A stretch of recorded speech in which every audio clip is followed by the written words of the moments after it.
l'intimité avec le Seigneur Jésus-Christ, l'assurance absolue du salut de ton âme.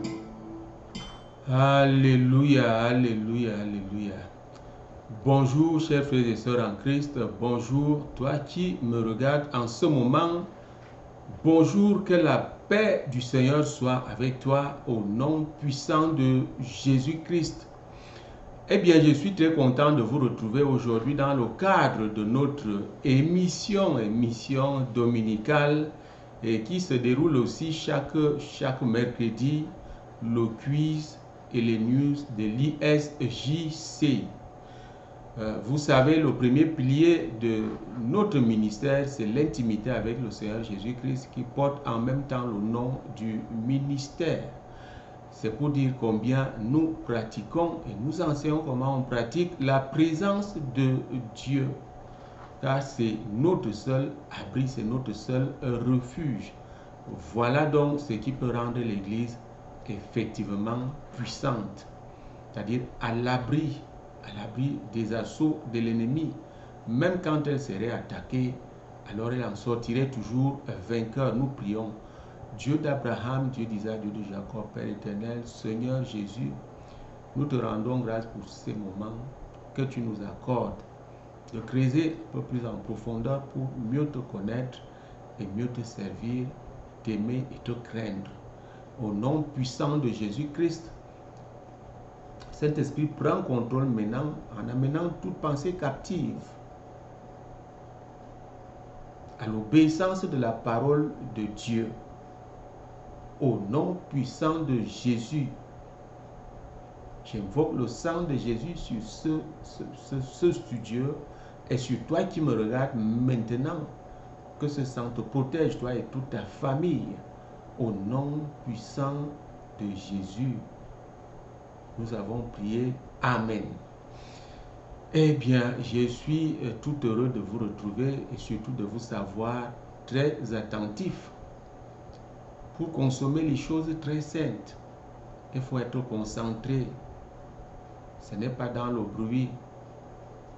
Je vous donne ce conseil. Il faut être concentré. Sache qu'à tout moment, quand tu écoutes, quand tu regardes une vidéo de l'ISJC, International Ministry, tout peut se passer. Tout peut se produire. Et tu vas rendre témoignage. Eh bien, aujourd'hui, nous allons jouer notre quiz numéro 45. Le quiz numéro 45. Avant ça, nous répondons donc au quiz numéro 44, aux questions qui nous étions posées. Eh bien, la base de notre quiz était Philippiens chapitre 1. Nous lisons. En méditant très bien dans Philippiens chapitre 1, nous notons que l'apôtre Paul parle avec une telle assurance, étant sous les liens face au comportement des opposants à l'évangile. Question numéro 1. Démontrer l'assurance de l'apôtre Paul sous les liens en citant un verset biblique de Philippiens chapitre 1 qui en fait clairement mention. Citer ce verset biblique, c'était la question. Je ne peux plus trop commenter par rapport à ce que tu comprennes bien. Il s'agit maintenant de donner une réponse. Ceux qui ont joué, ils ont trouvé, ils ont médité. Gloire à Dieu, gloire à Dieu. C'est le verset 19. Le verset 19 nous rassure par rapport à cela. Pourquoi? Parce que l'assurance vient de quoi? Comme on dit souvent dans nos sociétés, tu comptes même sur quoi? Vous comprenez? Tu comptes même sur quoi? Eh bien, ton assurance doit venir de quelque chose. Lisons le verset 19. Car je sais que cela tournera à mon salut grâce à vos prières et à l'assistance de l'Esprit de Jésus-Christ. Je sais que tout cela tournera à mon avantage, tout ce tumulte, grâce à vos prières et à l'assistance de l'Esprit de Jésus-Christ. Vous voyez, deux choses interviennent ici pour soutenir cette situation, n'est-ce pas, que l'apôtre Paul est en train de traverser. La prière, voilà encore ici l'intercession. Ensuite, l'Esprit du Seigneur. Nous devons toujours invoquer le Saint-Esprit pour qu'on puisse sortir des situations auxquelles nous faisons face. Question numéro 2. Méditez particulièrement sur le verset 20 où l'apôtre Paul dit que Christ sera glorifié dans son corps. Méditez clairement, pratiquement, plus particulièrement sur le verset 20 où l'apôtre Paul dit que Christ sera glorifié dans son corps. Wow. Dans son corps. Qu'est-ce qui fait descendre la gloire de Dieu sur l'apôtre Paul et particulièrement sur l'Église en général? Qu'est-ce qui fait descendre donc la gloire, n'est-ce pas, sur l'apôtre Paul en particulier et sur l'Église en général? C'est quoi cette affaire qui arrive à Paul? Quel est le nom qu'on peut donner à cela? Qu'est-ce qui peut glorifier notre Seigneur de telle sorte que les gens regardent, qu'ils fassent les commentaires, qu'ils se disent mais il y a quelque chose qui se passe? Alors, c'est tout simplement la persécution. Ah oui, un homme de Dieu qui n'est pas persécuté, il n'y a pas la gloire de Dieu sur lui. Je peux vous citer des exemples. Moi, je ne suis rien devant eux. Mes mentors, ils sont persécutés. On raconte du n'importe quoi. Quelqu'un qui ne peut même pas effleurer là où cet homme marche. Quelqu'un qui n'a jamais assisté à une de ces conférences. Mais se lève, il produit des vidéos, il raconte des choses pour persécuter la vérité. Vous voyez, l'évangile, c'est la vérité. C'est cette vérité qui affranchit et qui sauve. Mais ces gens-là sont persécutés. Il y a même des chaînes de télévision, on donne même le nom Jésus-Christ TV. Un mensonge pour attirer les âmes faibles. Et ceux qui ne prient même pas pour que Dieu leur parle. Pour que Dieu leur parle, ils suivent ces choses. La persécution fait descendre la gloire de Dieu sur un homme ou sur l'Église. Et vous allez voir que tous les hommes de Dieu qui sont persécutés, rien ne les arrête. Rien ne les arrête. Et, n'est-ce pas, tous ceux qui se dressent contre eux font plutôt leur publicité. Moi-même, ma part a commencé. Ah oui, je peux vous dire, ma part a déjà commencé et je suis très content. Lisons pour voir comment la persécution fait descendre la gloire de Dieu sur un homme, sur un homme de Dieu ou sur l'Église. Allons un peu dans 2 Corinthiens, chapitre 2 Corinthiens, chapitre 4. 2 Corinthiens, chapitre 4. Nous allons lire ici le verset 17 qui dit quoi? Car nos légères afflictions du moment présent produisent pour nous, au-delà de toute mesure, un poids éternel de gloire. Nos légères afflictions, ici c'est quoi? C'est la persécution. Vous comprenez? Où le corps souffre. Le corps souffre, vous comprenez? Le corps, on voit cela sur le corps. Mais l'homme intérieur se bâtit. L'homme intérieur brille. L'homme intérieur, vous comprenez, reçoit cette gloire-là. Donc ça donne une certaine force. Nos légères afflictions, l'apôtre Paul pouvait appeler la persécution, nos légères afflictions. Et c'est pourquoi je vais t'exhorter aujourd'hui, tu es un serviteur de Dieu, tu sais que tu es dans la vérité. On dit du mensonge, on raconte du n'importe quoi contre toi, et il faut être content, ils font ta publicité. Et Jésus est glorifié. Jésus est glorifié. Nous pouvons lire le verset 18 qui dit, parce que nous regardons non point, n'est-ce pas, non point, parce que nous regardons non point aux choses visibles, mais à celles qui sont invisibles, car la chose visible, n'est-ce pas? Car les choses visibles sont passagères et les invisibles sont éternelles. Vous comprenez?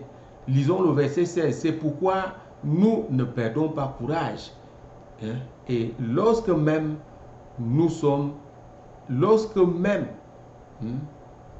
notre homme intérieur se détruit, lorsque même notre homme extérieur se détruit, notre homme intérieur se renouvelle de jour en jour. Alléluia. C'est l'homme intérieur qui gagne le combat. C'est l'homme intérieur qui captive la bénédiction. C'est l'homme intérieur qui reçoit toutes choses. Vous comprenez, la persécution, voilà son rôle. Alléluia. Allons maintenant, la question numéro 3. L'apôtre Paul se montre encore plus déterminé, n'est-ce pas? Plus déterminé, ok, au point de choisir de continuer dans la chair pour le progrès, n'est-ce pas, de l'Église, en exhortant celle-ci de ne pas se laisser intimider par la persécution. Question petit a. Quel avantage l'Église tire-t-elle de la persécution, n'est-ce pas, de ce combat jusqu'à la fin? Quel avantage? Citez un verset biblique qui en fait mention. Lisons le verset 28 donc, de notre référence. Le verset 28 nous dit quoi? Le verset 28. Sans vous laisser aucunement influencer ou effrayer, oui, par les adversaires, ce qui est pour eux une preuve de perdition, mais pour vous de salut. Voilà, c'est le salut. La persécution, celui qui supporte la persécution est sûr d'être sauvé.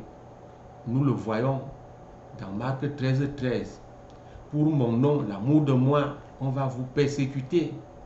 Mais celui qui persévérera jusqu'à la fin sera sauvé.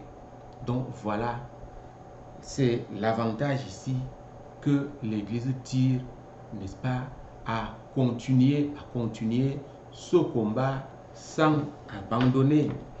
Petit b, quel avantage le Seigneur lui-même a tiré, n'est-ce pas, de cet état des choses lors de, n'est-ce pas, du sacrifice suprême qu'il a consenti.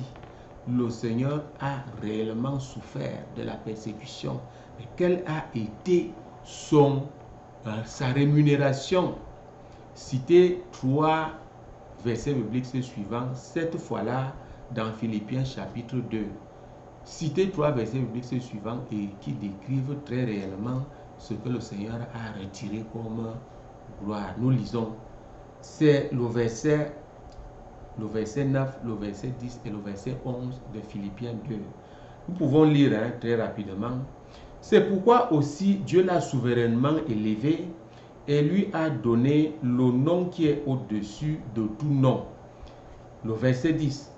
Afin qu'au nom de Jésus, tout genou fléchisse dans les cieux, sur la terre et sous la terre, et que toute langue confesse que Jésus-Christ est Seigneur à la gloire de Dieu le Père.